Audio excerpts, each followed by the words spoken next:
Welcome. In today's session, we will be covering how are we going to create and start Compute Engine virtual machine in GCP. So what is the GCE? GCE is a core component in Google Cloud Platform, and it is a IaaS offering, infrastructure as a service offering, which was provided by Google Cloud Platforms.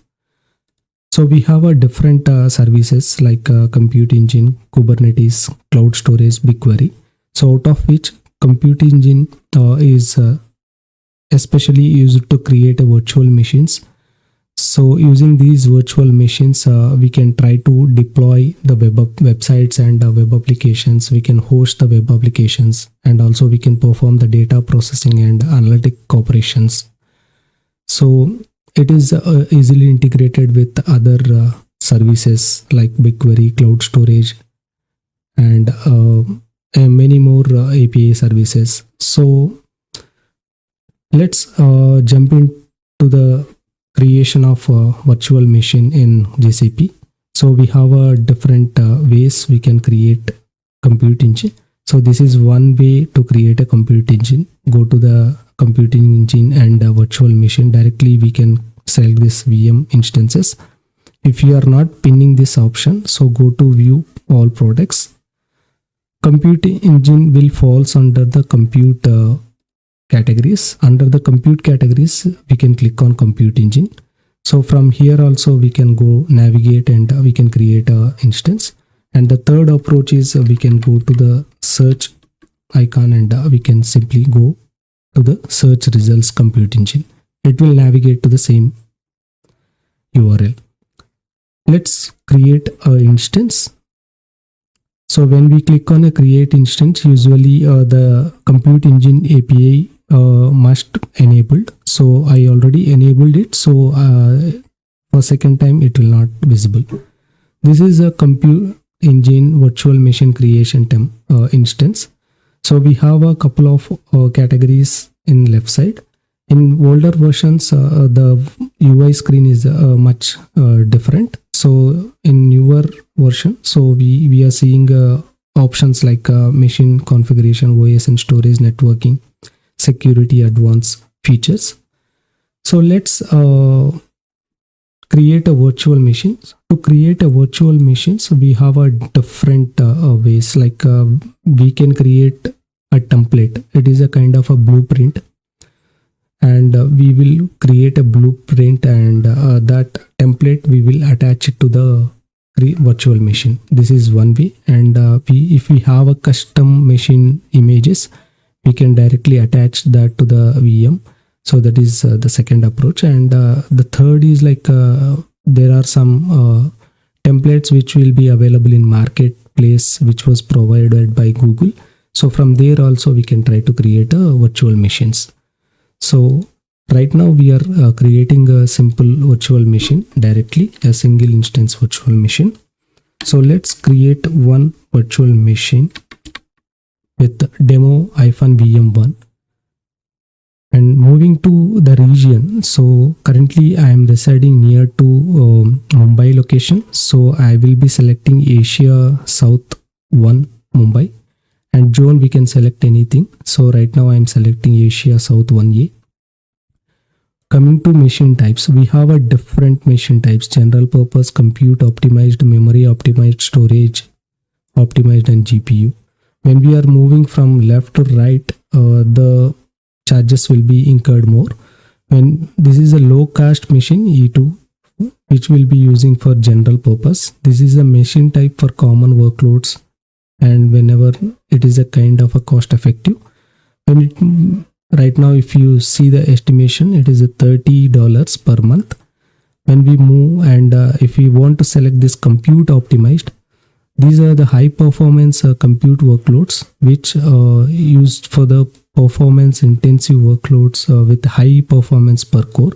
So for this the monthly charge is $147, which is higher compared to general purpose. Moving to memory optimized, this is much more higher cost, and also it is like memory databases. So this is 42,000. It depends upon the series. If you select the different series, the price of the machine type price will be different. So it is a kind of a vCPUs. vCPUs for this is 960 1920. So this is very much high, extra large cost. So likewise, if you go to the GPUs, so this is these GPUs especially used for workloads of machine learning and data processing. So whenever we want to go for the AI ML applications kind of configuration, so we will go with the GPUs for faster operations. So the monthly estimation is 239. So right now for our demo purpose, we will be going for a simple general purpose machine E2. It is a low cost. It is having this is a configuration. Coming to the, we have a preset and custom. So when we see the custom, we can select as many cores. If we want to customize for the cores or shared CPU memory, we can use customization as much as we required. So generally like a preset, in the preset we have a shared core, standard, high memory, high CPU. So when it comes to shared code, we will be selecting E2 micro. This is very low cost machine, so we will select E2 micro for our demo. It costs around $7 as a monthly estimate. When we select other costly machine type, so these sub machine types will get changed. So this is right now we are selecting E2 and we will select E2 micro. This is our sample machine type. Moving to OS storage. When we click on OS and storage, we have a Debian operating system by default, and if you want to change operating system Debian, and we have a couple of options. We can see CentOS and Red Hat, Linux, Ubuntu, Windows Server. So any of the servers OS which we want to select, so we can see it in the public images, and respective version we can select. So right now I'm selecting a default Debian OS, and the size of it is 10 GB. So 10 GB we are selecting as a storage.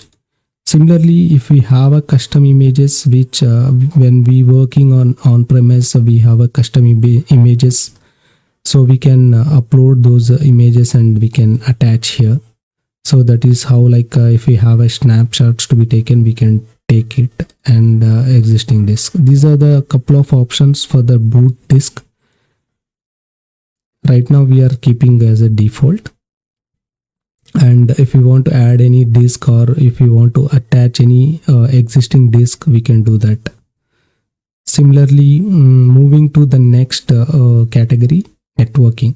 So networking, under the firewall setting, whenever we click on allow HTTP traffic, or we can click on allow HTTPS traffic, or load balancer. So any of the options, or three of the options we can select. So right now I'm enabling allow HTTP traffic, so that SSH and HTTPS URLs will get enabled.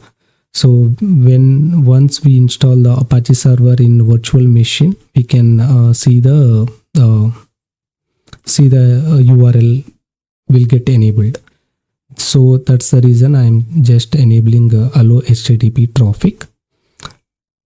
Moving to next, network interfaces. So by default, the default is a network, and subnetwork is a default. Under this network, for each region there will be a subnetwork. So what exactly this, from where is this network is coming? So it is coming from VPC. We'll go to the VPC network. Under this VPC network, we have a default VPC network. We can create a custom VPC network. We will see that in the later sections. Once we click on this VPC networks, so we have a subnets and firewalls. So each subnet will be associated with the respective region. So this is how this VPC will get associated with the VM instance. This is a default. Moving to next, the security. Security wise, we have a identity and access control. Like we are going to create service accounts as well, custom service accounts. But by default, this is a Compute Engine default service account is a default one. So we can leverage this for creating a virtual machine. Later we will go and create a custom service accounts in upcoming sessions. Moving to next, so these are all the default settings, and we'll go to the advanced. Under this advanced, we have a automation. So wherever once the VM is installed, and including a VM, if we want to install any prerequisite softwares like Apache 2, or if we want to install any Python software or other softwares, JDK software, we can write scripts here and that will get installed automatically. Right now I'm keeping it as empty, and let's move on to the next step. This is one of the important thing to be noted here. We have equivalent commands which we can run these commands in Cloud Shell or Cloud SDK. So we can activate the Cloud Shell and we can run here in this Cloud Shell, or once the Cloud SDK has been activated in your laptop or PC, we can run this command, so that this will create the virtual machine. So this is one way, and the other way is like using REST APIs, we can create a virtual machine. This is the script to create a virtual machine using REST API. Similarly, recently they introduced the Terraform. So through Terraform, we can create a compute virtual machine as well. This is a script which will be provided in the equivalent code. So right now we are focusing on creating a virtual machine through the console. Let's get created. It is taking time to run. So one important thing to create a Compute Engine virtual machine. So we can start and create a virtual machine. This is a document. So one important point to be noted, like we required relevant privileges or roles which to be assigned. Then only we are able to create a virtual machines in GCP. So some of the roles are like roles compute instance admin. This is one of the role which we required to create a virtual machine.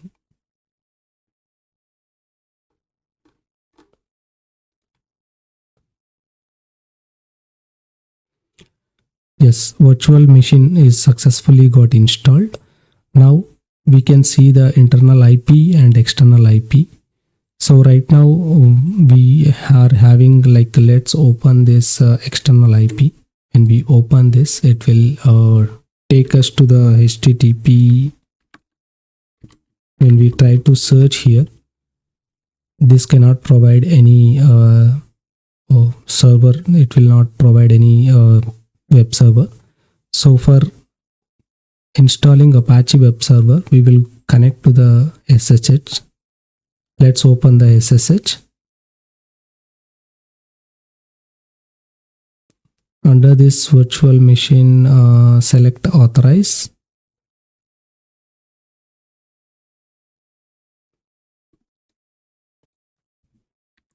We are going to update the OS using sudo apt-get update command. We are going to install the Apache server. So for installing Apache server, we will use this command sudo apt-get install Apache 2. So all the required web server, Apache 2 web server libraries are installing in virtual machine. Apache server has been installed now. Let's go back and run the same URL.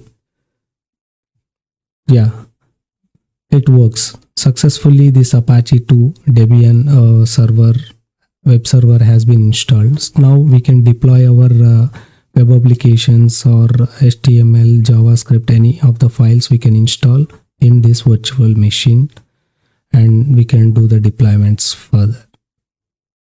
Thank you all for your support, and it's encouraged me to do more videos to share my knowledge. Please like, share and subscribe. Thank you.